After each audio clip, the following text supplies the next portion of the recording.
Hey guys, what's going on? It's Uncle Tone.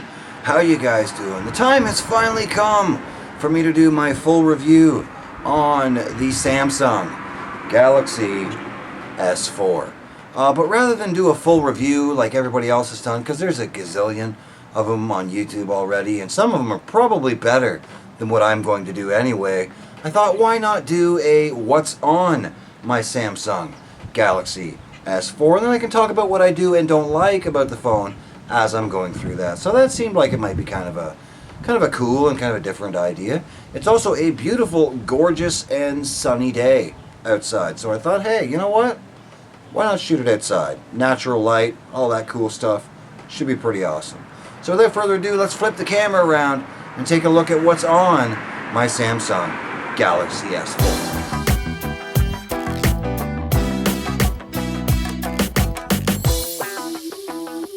Alright, cool beans, here we are taking a look at what is on my Samsung Galaxy S4. First and foremost, firing up the display, you're going to notice that the HD AMOLED 1080p display suffers from the same problem most other AMOLED displays do, in that it is impossible to see outside. Visibility in outdoors and in bright light is almost impossible.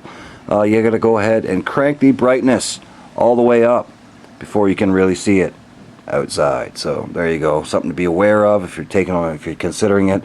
It is a gorgeous, beautiful display, but again, difficult to see outdoors unless you crank the brightness all the way up, in which case you are sacrificing some battery life. Taking a look at my lock screen, I don't have any lock screen widgets configured. However, I do have some shortcuts set on the lock screen. If I swipe in here from the right hand side, you can see I have some shortcuts here for the phone and contacts and messaging and Chrome, gallery, camera, and email. So there you go, I can access all of those right from the lock screen through the lock screen shortcuts. Here we are at the home screen. When I shot the video on the Glass TR Slim for the Galaxy S4, a lot of you guys wanted to know what this clock widget was. This is Sense Analog 24 Clock. And it is completely configurable. You can change the colors of your fonts, like the colors of the numbers, the weather, and you can also have system information available here along the bottom, which is pretty cool. I was looking for a different kind of clock for the lock screen, since I am not a fan of TouchWiz. Not only did I turn off most of the TouchWiz fancy features kind of a thing, like Smart Stay, Smart Scroll, I find them all kind of gimmicky, and they also cause some lag and battery issues with the phone when they're running all the time. So I generally have turned pretty much all of them off except power saving. And the only thing I have on in power saving is disabling haptic feedback. I don't need haptic feedback on. I know when I hit the display, and the vibration does tend to save some battery. So there you go. The clock widget also doesn't really use much battery. The launcher I'm using is Nova Launcher Prime. It has long been a favorite of mine. I've tried a few others like Go Launcher and Apex Launcher. I just prefer Nova. Nova seems like the best launcher for me, so there you go. This is Nova Launcher Prime. I have 3 home screens configured. I don't really need any more. I'm a pretty simple guy. I like to keep everything on as few screens as possible, so just 3 home screens. Taking a look at my main home screen here, you can see I have Power Amp here because I literally listen to music every single day, so Power Amp is a must. I have a financial folder with my financial stuff in it, eBay, PayPal, my TELUS Manager, account managing app, and that kind of thing. And then over here in the social folder we have XDA, so I can check out the forums over on XDA, Foursquare, Facebook, Zedge, Couch to 5K, and the Speed Test app. So there you go, it's in my social folder. Shortcut straight to YouTube, of course, the Google Play Store, the camera, and Gmail, and the regular email app for my Yahoo. I like the regular email app, but I don't like to add Gmail to it. I prefer to use the separate Gmail app, and this is the old version of Gmail, not the new one that they updated it. I don't like the new one, I like the old one. So when I had my phone replaced, it came with the old one. I left the old one on it and I never updated it, so hopefully it continues to work just fine for me. The wallpaper is a screenshot from The Last of Us, the video game. So there you go. Let's move over here to my other screen. I have the application manager running there. Just keep track of any open apps and clear RAM once in a while, that kind of thing. And I have the clock there so I can, have a stopwatch and stuff if I may happen to need it when I'm recording videos and stuff. And then the gallery to view all of my photos, the Samsung Watch On app. I use that a fair bit actually to control my TV.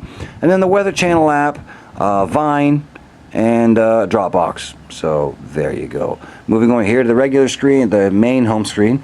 Along the bottom in my dock I have the phone, messaging, the app drawer, Google Chrome, and Falcon Pro, which is what I use for Twitter here on the Galaxy S4. I've tried a few other Twitter clients on Android, but none of them just seem to be quite as good as Falcon Pro. Although I did like Tweetings a lot. Tweetings is pretty darn good, but just not quite as good as Falcon Pro. And then over here on the third screen is literally nothing but games. I have Temple Run 2, Clouds and Sheep, because Fiora loves that game, and I've really been into 8-ball pool lately. Been playing a lot of 8-ball pool. So there you go. That's pretty much all that is on my Samsung Galaxy S4. I really simplified it, turned off most of the TouchWiz and the Samsung gimmicky stuff, because to be perfectly honest with you, most of it's pretty gimmicky, and I never really found myself using it very much, if at all, really. The one feature I did like was when the phone was off and you wave your hand over it, you could view system information and stuff on the phone. I liked that. That was pretty cool. But as far as scrolling through pages and stuff by waving your hand back and forth, smart scroll, scrolling up and down by tilting the device while you're looking at it, smart stay where the screen stays on as long as you're looking on it, all that kind of stuff, I never really used any of that, really. So I pretty much turned everything off in the interests of battery life and performance. Went ahead and installed Nova Launcher Prime, and I've pretty much been rocking this setup the way it is now for about a week. And I think this is pretty much probably going to be my setup for a while.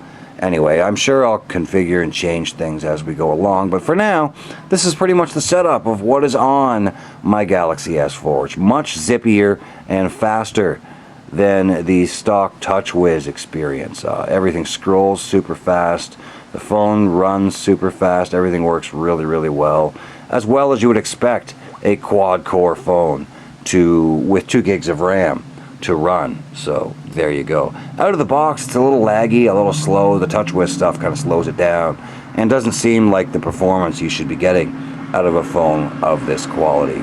So there you go. That's pretty much my setup. I hope you guys have enjoyed this video. Let me know if you want to shoot more videos outside, and maybe we'll, consider doing that as a thing. Who knows? Cool beans. Thanks for watching. We'll see you guys in the next one. Rock on.